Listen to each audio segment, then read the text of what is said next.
Bonjour à tous, bonsoir si vous regardez la vidéo le soir et sinon bonne journée ou bonne matinée ou bientôt bonne nuit. Euh, je voudrais lire et commenter aujourd'hui avec vous un passage dans l'évangile de Jean, au chapitre 4. Je vous raconte l'histoire parce que l'histoire est assez longue, c'est dans le début du chapitre 4. Et puis ensuite on essaie de commenter ensemble. En tout cas, je vous propose des idées, un commentaire et puis après chez vous, vous pouvez réagir en envoyant des mails ou des textos ou en posant des questions, voilà, sur Facebook éventuellement aussi. Dans l'évangile de Jean au chapitre 4, si vous voulez suivre dans votre Bible. Voilà, je vais raconter l'histoire. D'abord, Jésus décide de repartir en Galilée parce qu'il y a une menace, en tout cas de la part des pharisiens. Les pharisiens ne sont pas contents de savoir que Jésus fait baptiser plus de gens que Jean le Baptiste. En fait, il ne fait pas baptiser lui-même, on le dit dans le texte. Mais en tout cas, il y a beaucoup de gens qui commencent à s'approcher de Jésus. Et il faut comprendre voilà, qu'à cette époque-là, ça veut dire que Jésus fait le buzz, quoi. Il devient plus célèbre que Jean-Baptiste, et ça s'est passé très vite. C'est allé très vite. Donc ça suscite certainement la colère des pharisiens, puisque Jésus décide de rejoindre la Galilée. Il s'en va de Jérusalem, il rejoint la Galilée, donc sa terre natale. Et pour rejoindre la Galilée, il choisit la route la plus courte. Donc la route la plus courte l'oblige à passer en Samarie. Samarie, c'est le territoire des ennemis d'Israël. En tout cas, il y a une rivalité entre les Israélites et les Samaritains. Donc c'est le chemin le plus court, mais ce n'est pas le chemin le plus simple. Les Juifs qui voulaient souvent éviter le territoire des Samaritains mettaient 4 ou 5 jours de marche au lieu de 3 jours en passant par la Samarie. Donc Jésus décide de passer par la Samarie.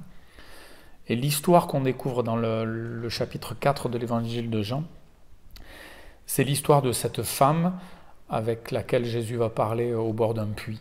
Voilà. Jésus va, en arrivant près de Sichar, c'est l'ancienne Sichem certainement, en Samarie, Jésus a soif.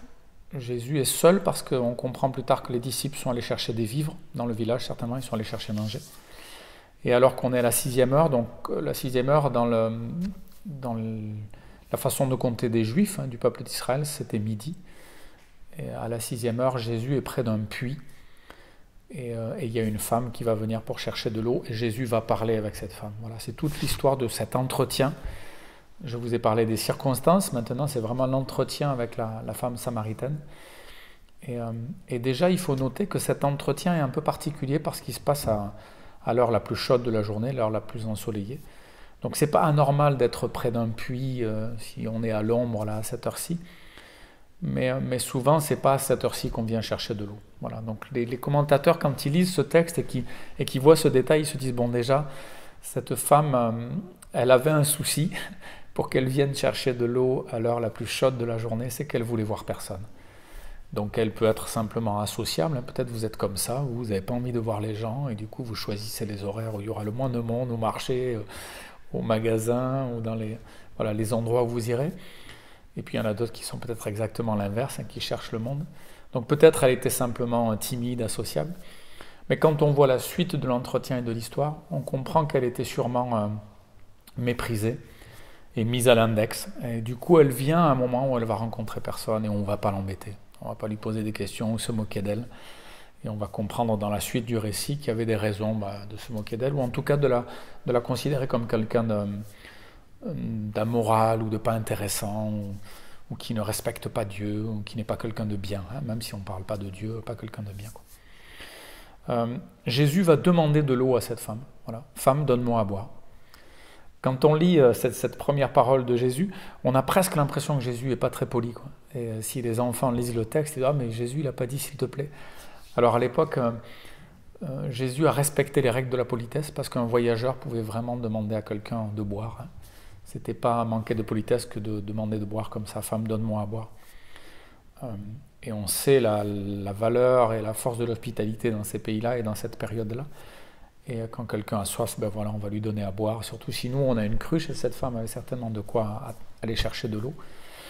Jésus demande, et elle va être surprise en fait que Jésus lui demande à boire alors qu'il est juif et qu'elle est samaritaine. Donc là, évidemment, il faut que dans notre récit, on comprenne ce qui se passait. Le texte biblique le dit, il y avait une dispute entre les Juifs et les Samaritains. Et du coup, elle est vraiment surprise que Jésus lui pose même cette question. Que Jésus s'adresse à elle, d'abord un homme à une femme, un juif à une samaritaine, et qui lui demande à boire.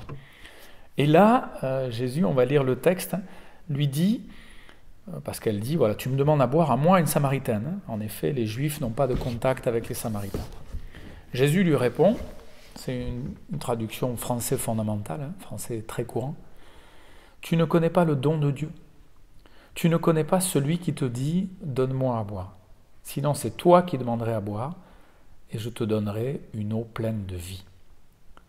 Et la femme va réagir comme quelqu'un de simple, simplement et sincèrement. Tu vas me donner à boire, toi, alors que tu n'as rien pour aller chercher de l'eau.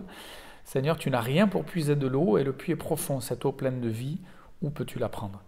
Toi, est-ce que tu es plus grand que Jacob, notre ancêtre? Et la femme samaritaine fait référence en fait à ce puits qui, selon la tradition, avait été créé, creusé par Jacob. Donc les Samaritains avaient des ancêtres communs, des connaissances communes.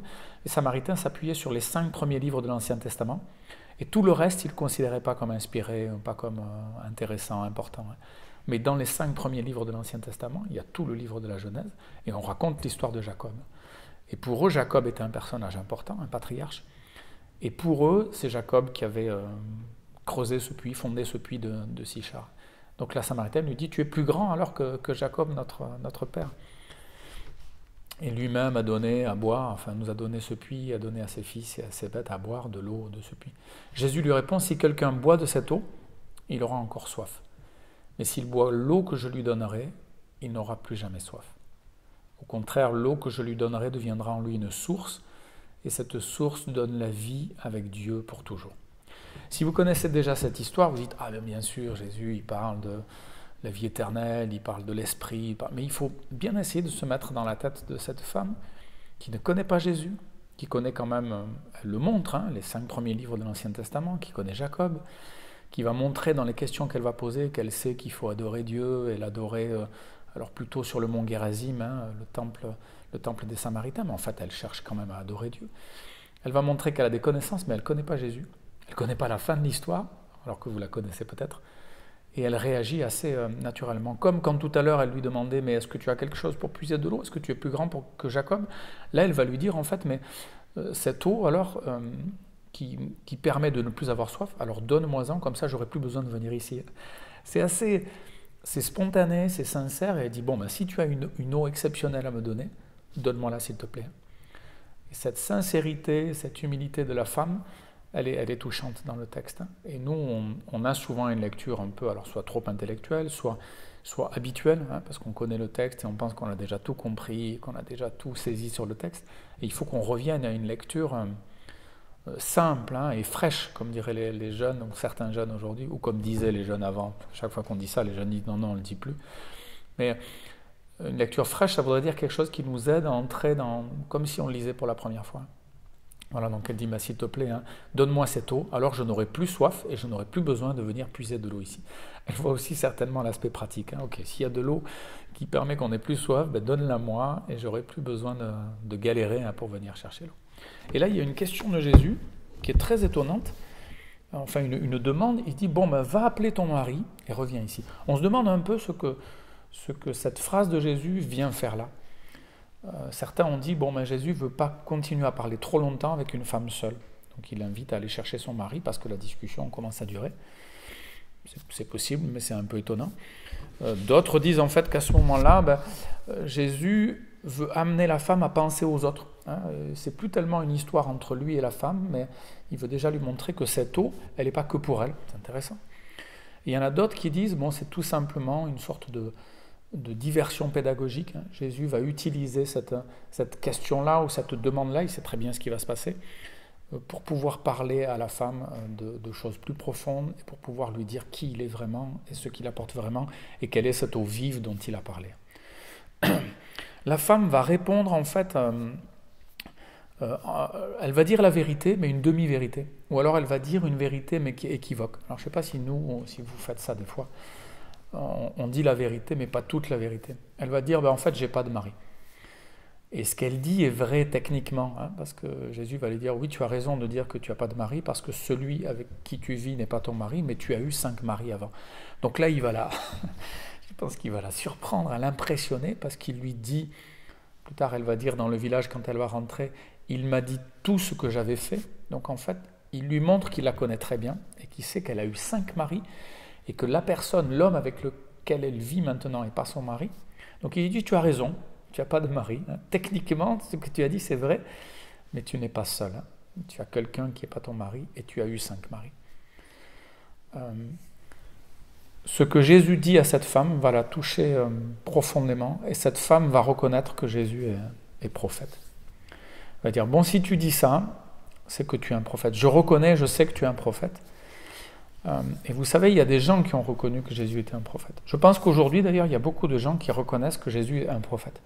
Ils utiliseront peut-être pas ce mot, hein, mais quand on dit prophète, on va dire vraiment quelqu'un d'important, quelqu'un qui a parlé de la part de Dieu, quelqu'un qui a eu des paroles exceptionnelles. Donc il y a beaucoup de gens qui sont intéressés par Jésus et qui, sans utiliser le mot prophète, je le redis, vont trouver que Jésus a été un envoyé de Dieu. Donc il avait quelque chose d'exceptionnel en lui. Et Hérode, par exemple, pensait que Jésus était un prophète, et Jean-Baptiste aussi. En tout cas, Hérode pensait que Jean-Baptiste aussi était un prophète. Mais ce que Hérode voulait de Jean-Baptiste, c'était des miracles. Vous savez, quand Jésus est prisonnier, Hérode lui dit, bon, tu es un prophète, fais des miracles. Fais des miracles devant moi, là, devant la cour royale, j'ai envie de ça.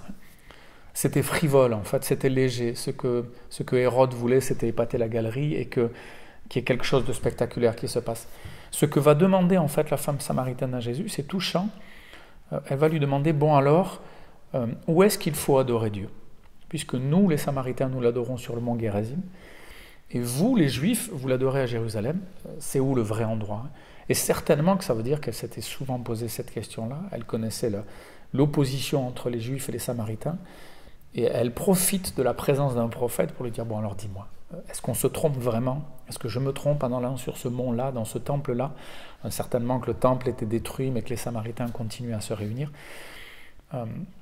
Donc elle pose une vraie et une bonne question. Et si on avait devant nous un prophète, quelqu'un qui connaît Dieu, j'espère qu'on lui poserait d'aussi belles questions. Hein. Pas juste « fais-moi des miracles ». Et nos demandes à Dieu, d'ailleurs nos prières, hein, puisqu'on parlait dans l'étude biblique précédente de la prière que Paul adresse à Dieu concernant les chrétiens d'Éphèse ou d'ailleurs, est-ce que notre prière à Dieu concerne par exemple l'adoration? Seigneur, aide-moi à t'adorer. Je ne sais pas comment t'adorer. Montre-moi comment je dois t'aimer, comment je dois t'offrir ma vie. C'est une demande magnifique. Hein. Plus que Seigneur, fais des miracles s'il te plaît, ou guéris-moi, ou stoppe le coronavirus. Hein. Évidemment qu'on peut demander à Dieu de stopper ce virus et cette épidémie, mais on peut aussi et surtout demander à Dieu de nous montrer ce qu'il a à nous apprendre dans cette épidémie. Évidemment qu'on pense à ceux qui souffrent, on pense à ceux qui sont en train de perdre des gens, et donc on peut demander à Dieu, je le répète, de stopper l'épidémie. On a le droit de crier à Dieu, mais on peut aussi se demander si Dieu n'est pas en train de nous apprendre quelque chose, et on peut aussi lui dire, bon Seigneur, montre-moi au milieu de cette épreuve comment je dois t'adorer, et si j'ai oublié peut-être comment il fallait t'adorer. Et Jésus va répondre en fait ces paroles qui sont fortes et qui sont célèbres en tout cas pour les chrétiens. Jésus répond, crois-moi, le moment arrive où vous n'irez plus sur cette montagne ni à Jérusalem pour adorer le Père. Je crois que c'est la première fois en fait qu'on utilise le mot Père pour parler de Dieu. Hein, c'est l'apôtre Jean, c'est dans le début de cette lettre.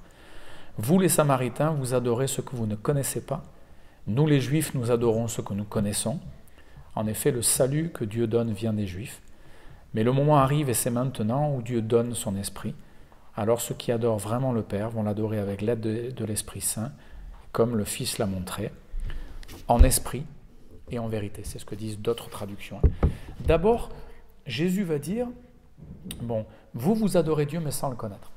Et là aussi, je pense qu'il y a énormément de gens aujourd'hui qui adorent Dieu. Il y a quand même beaucoup de croyants. Il y a plus de croyants que de non-croyants dans le monde. Hein. Quand on demande aux gens, est-ce que vous croyez en Dieu? Est-ce que vous croyez qu'il y a quelque chose? Si on met ensemble les musulmans, les chrétiens, les hindouistes, les bouddhistes, voilà, encore que c'est un peu spécial le bouddhisme, mais ça fait vraiment un grand nombre de personnes, des milliards d'individus qui croient en Dieu. Mais la plupart du temps, ces gens-là adorent Dieu sans le connaître. Alors ce que Jésus veut vraiment dire, c'est que les Samaritains adorent Dieu sans le connaître complètement. Ils ont les 5 premiers livres de l'Ancien Testament, mais il y a plein de choses qu'ils n'ont pas compris et qu'ils ne savent pas sur Dieu. Et il dit, voilà, les Juifs ont une connaissance supplémentaire. Mais ce que Jésus va montrer à cette femme, c'est que autant les Juifs qui ont cette connaissance supplémentaire que les Samaritains qui adorent Dieu sans vraiment le connaître, les deux peuvent se tromper parce que maintenant, il est temps d'adorer Dieu en esprit et en vérité. Et il ne suffit pas, je pense que Jésus le dira souvent aux Juifs et notamment aux pharisiens, ces pharisiens qui l'ont amené à venir en Samarie en s'opposant à lui, il leur dira souvent, il faut adorer Dieu en esprit et en vérité. Adorer Dieu en esprit, ça veut dire l'esprit va vous rendre capable d'adorer Dieu et vous l'adorerez sincèrement. Les Juifs accomplissaient des rites, des sacrifices, ils essayaient d'obéir Dieu en étant scrupuleux dans l'observation de la loi, mais pour certains, pour beaucoup même, c'était superficiel, c'était extérieur. Et ils pensaient que cette obéissance extérieure allait les sauver et les rendre parfaits, et les rendre saints, et les rendre aimés de Dieu, et faire d'eux de bons adorateurs. Et il y a des passages dans le livre d'Ésaïe ou de Jérémie où Dieu va dire « En fait, je me moque de vos sacrifices. Et votre encens et vos graisses, puisque quand on tuait les animaux, on mettait la graisse de côté, on la faisait brûler pour Dieu, ça devait être un sacrifice de bonne odeur. Je me moque en fait de ces sacrifices-là, je préférerais que vous ayez de la compassion pour vos contemporains, pour vos prochains, pour ceux qui vivent à côté de vous. » Donc Jésus est clairement en train de dire, voilà, au milieu de vous, même si vous essayez de respecter scrupuleusement ma loi, vous n'avez pas compris l'esprit de la loi, et vous n'êtes pas de bons adorateurs. Donc Jésus va dire, le moment vient, et d'une certaine façon il est déjà là, puisque Jésus est là, où vous m'adorerez en esprit, l'esprit sera en vous, l'esprit vous aidera, et l'esprit agit déjà. Il a permis que des croyants dans l'Ancien Testament, à l'époque des Samaritains, que des croyants adorent Dieu en esprit vraiment. Qu'ils soient sincères dans leur adoration, et même s'ils n'arrivaient peut-être pas toujours à donner les sacrifices qu'il fallait, ils pensaient à leur prochain, ils pensaient à plaire à Dieu, et ils étaient sincères dans leur démarche. Donc il y avait vraiment des gens animés de l'esprit qui le faisaient. Mais Jésus montre qu'on va se détacher du temple, on va se détacher des sacrifices, parce que Jésus va se donner lui-même en sacrifice, et qu'il n'y aura plus besoin d'offrir des sacrifices. On va adorer Dieu en esprit et en vérité. Il n'y aura plus seulement des préfigurations ou des figures. Jésus, les sacrifices de l'Ancien Testament sont des figures et des préfigurations de ce qui va se passer avec Jésus. Après Jésus, il n'y a plus besoin de ces figures-là, de ces préfigurations-là. On va adorer Dieu en vérité parce qu'on a connu Jésus, parce que Jésus s'est révélé, parce que Jésus est la vérité, le chemin, la vérité et la vie. Donc là, vraiment, Jésus dit, voilà, on va adorer maintenant Jésus en esprit, Dieu en esprit et en vérité. Et il détourne donc la Samaritaine de sa question, où est-ce qu'il faut adorer, en la poussant vers la réflexion, comment il faut adorer, et en esprit et en vérité. Et la femme dit à Jésus, elle lui parle maintenant du Messie, elle dit, je sais que le Messie va venir, celui qu'on appelle Christ, quand il viendra, il nous expliquera tout, sous-entendu, bon, ce que tu dis, ça me semble intéressant, mais c'est le Messie qui nous expliquera tout. Et Jésus lui répond, le Christ, c'est moi qui te parle. Là, je ne sais pas si on mesure en fait que Jésus dit clairement « je suis le Messie ». Et ça peut nous étonner parce que si on a lu les autres évangiles, Matthieu, Marc, Luc, on s'aperçoit que Jésus, au début de son ministère, est très hésitant et il dit rarement qu'il est le Messie, parce qu'il a peur qu'il y ait une sorte d'enthousiasme populaire trop important, donc il ne le dit pas. Il cache un peu, ou alors il dit aux disciples, il n'en parlait à personne. Et là, en fait, on voit qu'il le dit à cette femme, et on voit que les Samaritains plus tard vont en parler aussi. Donc dans l'évangile de Jean, au début de son ministère, on est au chapitre 4, Jésus dit « oui, c'est moi qui te parle, je suis le Messie ». Il le dit à la Samaritaine. Alors certainement qu'il le dit clairement ici, parce que ce sont des Samaritains. Dans l'évangile de Jean, le même évangile au chapitre 10, les pharisiens vont dire à Jésus « bon, dis-nous maintenant ouvertement », je crois que c'est au chapitre 8, dis-nous maintenant ouvertement si tu es le Messie ». Dis-nous-le ouvertement, ça veut dire, bon, on entend parler que tu en as parlé à certains, peut-être aux Samaritains, mais dis-nous-le à nous. Et Jésus va refuser de leur répondre. Il va dire, bon, je vais répondre à cette question, si vous répondez à ma question, les pharisiens ne vont pas répondre à la question. Jésus, en fait, va le dire selon les circonstances et les personnes à qui il s'adresse. À une femme qui cherche Dieu sincèrement, qui est une femme qui a une mauvaise réputation. Vous connaissez la chanson « Au village, sans prétention, j'ai mauvaise réputation ». Mais Jésus s'adresse à cette personne qui a une mauvaise réputation, mais qui le cherche vraiment, dont le souci est d'adorer Dieu. Même si sa vie n'est pas claire et réglée, elle a eu 5 maris. Et je fais une petite parenthèse, certains se sont dit, c'est pas possible quand même, 5 maris. Mais c'est tout à fait possible. On sait que ceux qui arrivent aujourd'hui arrivaient déjà à l'époque. Les femmes d'ailleurs se mariaient très jeunes, ou on les mariait très jeunes, à 15 ans. Les hommes se mariaient souvent à partir de 30 ans et plus. Il est tout à fait possible que cette femme ait eu 5 maris. Et si Jésus dit, tu as raison parce que l'homme avec qui tu vis maintenant n'est pas ton mari, ça sous-entend que les autres étaient vraiment ses maris. Donc cette femme a une mauvaise réputation. Elle a eu 5 maris, elle a eu une vie troublée. Alors on ne sait pas si ce sont ses maris qui l'ont chassée, ou si elle est partie, peut-être son comportement n'a pas été exemplaire, ou peut-être elle a été simplement malmenée par la vie, et elle craint les hommes, on voit son attitude avec Jésus au début qui est craintive, tu me demandes de l'eau alors que tu es juif, ne lui donne pas de suite de l'eau avec un grand sourire. Il y a peut-être un rapport avec les hommes qui s'est faussé, qui s'est cassé. Mais à cette personne qui cherche vraiment Dieu, Jésus va lui dire « Je suis le Messie ». Et à Hérode qui voulait des miracles, ou aux pharisiens, Jésus ne va rien dire. Et ça nous montre quand même que Dieu se révèle souvent aux gens humbles, à ceux qui le cherchent vraiment, pas ceux qui vous disent « Oui, moi je cherche Dieu, et puis il ne s'est jamais révélé, et puis la Bible c'est trop compliqué, et puis de toute façon si Dieu existait, il n'y aurait pas ci, il n'y aurait pas ça. » On peut passer du temps avec ces gens-là, mais on doit aussi comprendre qu'il y a des gens humbles qui cherchent Dieu et qui vont vraiment le trouver.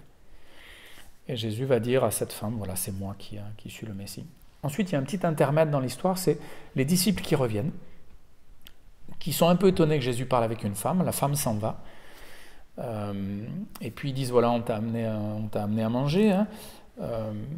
Pourquoi est-ce que tu parles avec la femme ? Jésus répond pas. Et puis ensuite, les disciples disent, bon, maintenant mange. Sous-entendu, bon, on est allé chercher pour toi à manger. Bon, pour nous aussi, mais pour toi. Donc mange. Et Jésus va leur dire, non, j'ai à manger une nourriture que vous ne connaissez pas. Les disciples se demandent entre eux, c'est marqué dans le texte, ils se demandent entre eux, tiens, est-ce que quelqu'un lui a amené à manger, mince, alors que nous on est allé chercher pour lui. Donc c'était pas ça. Dieu m'a envoyé dans le monde, ma nourriture c'est de faire ce que Dieu veut et de réaliser jusqu'au bout le travail qu'il m'a donné. C'est étonnant parce qu'on se demande, bon, pourquoi est-ce que d'un coup, il nous semble, si on essaie de comprendre l'histoire, Jésus n'a plus faim, ou Jésus ne veut pas manger ce que ses disciples lui proposent. Peut-être que Jésus vient de vivre un moment fort. Cette femme, en fait, qui part vers ce village, il comprend qu'elle part en croyant qu'il est le Messie. Je pense qu'il est ému et touché. C'est pas que Jésus sait tout. Il connaît la vie de cette personne. Mais c'est pas non plus un robot qui sait tous les détails, seconde par seconde, de tout ce qui va se passer. Il sait que les gens vont se tourner vers lui, mais il sait qu'il y aura aussi des oppositions. Il sait peut-être pas exactement à quel moment cette opposition va avoir lieu. Il voit cette femme qui se tourne vers lui alors que c'est une Samaritaine, une ennemie des Israélites. Il est certainement émerveillé. Il sait peut-être ce qui va se passer dans ce village et il n'a plus faim. Vous savez, la faim, c'est l'appétit, c'est le plaisir, c'est le réconfort. En ces temps de confinement, moi je m'aperçois quand même que mon rapport à la faim et à la nourriture est particulier. Comme on est confiné, je me dis, bon, punaise, au moins qu'on mange bien et qu'on se régale. Et je sens que mon rapport à la nourriture est des fois excessif, quoi. Et là, on voit un Jésus qui est prêt à ne pas manger. On sait que au début de son ministère, après avoir été baptisé dans le Jourdain, il part dans le désert, il reste 40 jours sans manger. Donc il a cette capacité à pouvoir rester sans manger parce que finalement, ce qui le nourrit, véritablement, c'est la parole de Dieu, c'est le fait de faire la volonté de Dieu. Et évidemment que Dieu ne nous demande pas de ne plus manger du tout. Évidemment que Dieu ne nous oblige pas non plus à faire un jeûne pendant une semaine parce qu'il y a le coronavirus. On peut décider de jeûner pour s'humilier devant Dieu. D'ailleurs, en général, quand on jeûne, c'est pour s'humilier.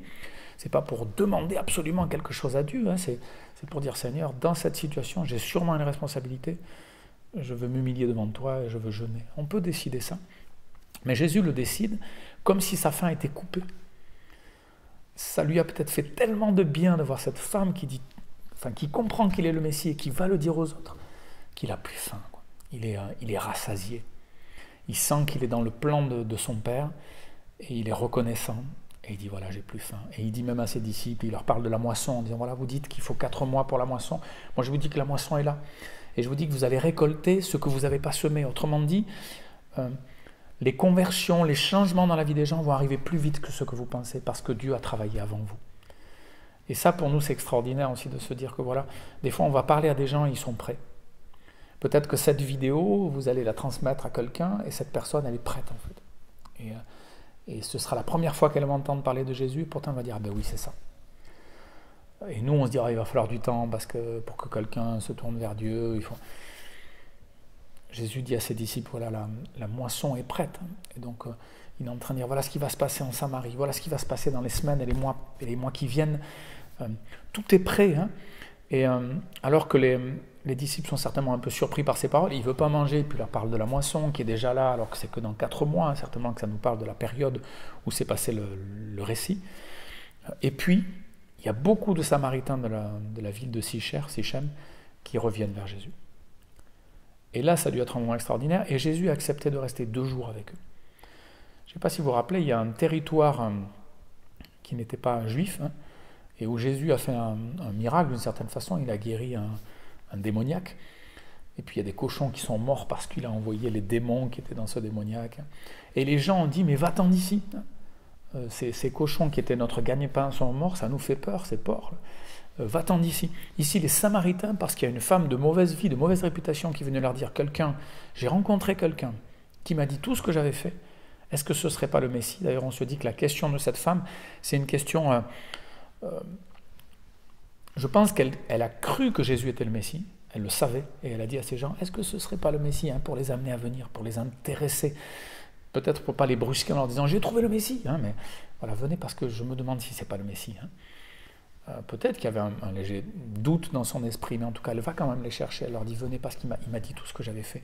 Ces gens vont venir en nombre, ils vont croire en nombre. Déjà, quand elle leur dit, ils croient, ça c'est extraordinaire. Hein. C'est le miracle que Dieu opère dans les cœurs. Ces gens-là n'attendaient pas vraiment un Messie, même si les 5 premiers livres de la Bible en parlent, et quand même les Samaritains pouvaient penser qu'un grand prophète allait venir. On le lit dans le livre du Deutéronome, on parle d'un grand prophète plus grand que Moïse qui allait venir. Donc peut-être que les Samaritains, vous pouvez penser à ça, mais ils n'étaient pas si bien préparés que ça d'un point de vue humain, et pourtant ils croient. Ils croient à ce que dit cette femme. Des fois on pourrait se dire, mais je suis qu'une femme, ou je ne suis pas très intellectuel, je ne suis pas très savant, pourquoi est-ce que je vais parler de Dieu? Je vais plutôt demander à mon pasteur de parler de Dieu à des gens que je connais, mais cette femme, elle a très peu de connaissances. Elle a le désir d'adorer Dieu, elle a écouté cet homme, elle a cru en lui, elle a cru qu'il était le Messie, elle va en parler à d'autres, simplement. Et sa parole simple, son témoignage simple va avoir des conséquences extraordinaires. Cet homme m'a dit tout ce que j'ai fait. Quand les gens arrivent auprès de Jésus, ils lui demandent « reste chez nous » et pendant 2 jours, Jésus reste là. Alors les Samaritains sont encore plus nombreux à croire en lui parce que c'est lui-même qui leur parle. Ils disent à la femme « maintenant, nous ne croyons plus seulement à cause de ce que tu as dit, mais nous l'avons entendu nous-mêmes et nous le savons, le Sauveur du monde, c'est vraiment lui. Le Sauveur du monde. Les Samaritains disent que Jésus est le Messie et ils utilisent même cette expression, le Sauveur du monde. Il n'y a que Jean, dans l'évangile de Jean, qui prend cette expression-là, le Sauveur du monde. On parle du Messie dans Matthieu, Marc, Luc, on parle du Fils de l'homme, mais Jean va dire le Sauveur du monde. Alors dans les autres évangiles, on comprend que la portée de la foi chrétienne ou du salut est universelle, hein, ce n'est pas que pour les Juifs, évidemment, tout ça on le comprend. Mais utiliser cette expression, le Sauveur du monde, c'est propre à Jean. Et ça veut dire vraiment, c'est le Sauveur du monde entier. Et les Samaritains comprennent ça. Et ils disent, voilà, déjà quand tu nous as parlé, femme, on t'a cru. Maintenant, en fait, qu'on a vu Jésus, qu'on a parlé avec lui, on croit. Nous aussi, peut-être encore plus fort, et on croit qu'il est le Sauveur du monde. Le Messie, mais c'est-à-dire le Sauveur du monde, c'est-à-dire que ce Messie n'était pas que pour les Juifs. Nous, en fait, qui nous trompions, qui adorions pas Dieu au bon endroit, qui nous étions désolidarisés des Juifs et à tort, eh bien on comprend qu'on s'est trompé, mais on comprend que Jésus est venu nous parler à nous aussi. Il a parlé à cette femme de mauvaise réputation, il a parlé à nous qui étions dans l'erreur par rapport à notre temple et à notre façon d'adorer Dieu. Il est quand même venu nous parler, il est resté 2 jours avec nous, on lui a demandé. Donc il faut demander à Dieu aussi, reste avec moi quelques jours, j'ai envie de te comprendre, j'ai envie de mieux te découvrir. Et Jésus répond à cette demande, à cette attente, et les gens vont se tourner vers lui. C'est une histoire extraordinaire. Et en ces temps difficiles, eh bien, cette histoire nous rappelle qu'il ne faut pas grand-chose pour que notre vie change, pour que la vie de nos proches change. Et on peut prier alors pour les autres, pour tous ceux qui sont dans l'inquiétude et dans l'angoisse et qui pourraient rapidement se tourner vers Dieu si nous étions des témoins, si nous continuons d'être des témoins à notre travail, si nous continuons à aller au travail.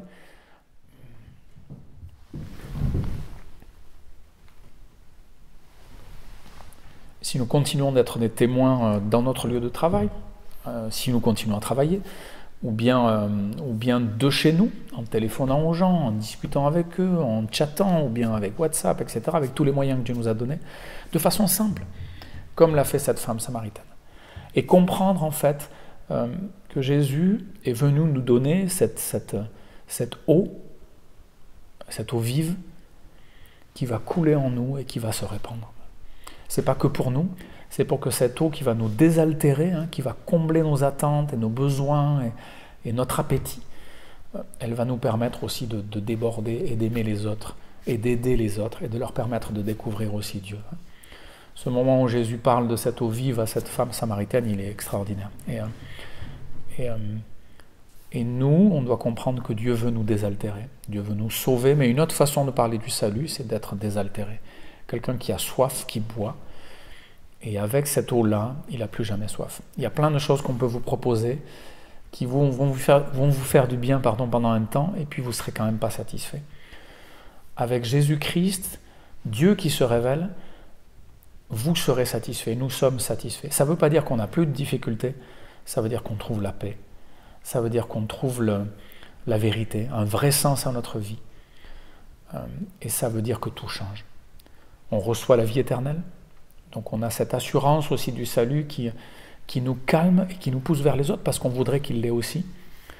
Et puis on a cette joie indescriptible et que rien ne peut atteindre. Je ne dis pas qu'on est tout le temps en train de sourire, je dis qu'on a une joie profonde. Et que même dans les difficultés, même quelqu'un qui apprend qu'il a une grave maladie peut rester tranquille en disant « Voilà, je suis reconnaissant pour ce que Dieu m'a permis de vivre. Je sais où je vais. Je n'ai pas peur. Je peux m'inquiéter pour ma famille, pour mes amis. Je peux m'inquiéter pour ceux qui vont être tristes de mon départ. Mais j'ai donné ma vie à Dieu, j'ai reçu cette eau vive qui m'a désaltéré. Dieu m'a permis de témoigner aussi à d'autres. Je suis tranquille. » J'espère que vous avez trouvé cette tranquillité-là, cette joie-là, cette paix-là, qui nous pousse vers les autres, cet amour qui vient de Dieu, et que vous aurez envie de le partager, et que vous serez comme cette Samaritaine qui pose des questions, qui essaie de comprendre comment est-ce que tu vas faire pour boire alors que tu n'as rien pour attraper l'eau. Voilà. Tout ce que cette femme pose comme question vraie à Jésus, comment est-ce qu'on doit adorer Dieu? J'espère que vous posez des questions à Dieu, et j'espère que vous comprenez en fait que Dieu veut répondre à vos questions, et que Dieu veut passer du temps avec vous, et que Dieu veut vous faire boire de cette eau vive qui fait que vous n'aurez plus jamais soif. Relisez ce chapitre 4 de l'évangile de Jean, peut-être lisez les 3 chapitres avant aussi. Dans l'église, on lit en ce moment le chapitre de Jean, on lit un chapitre par jour. On essaie comme ça depuis quelques mois de lire tout le Nouveau Testament. Et puis lisez la suite, et vous verrez qu'il y a beaucoup d'autres récits qui nous montre combien Jésus agit, comment Jésus agit, tout ce qu'il peut faire, tout ce qu'il a fait dans la vie de ces gens-là, à cette époque-là, tout ce qu'il peut faire dans notre vie aujourd'hui. Dieu peut vous donner cette paix qui surpasse toute intelligence. Amen.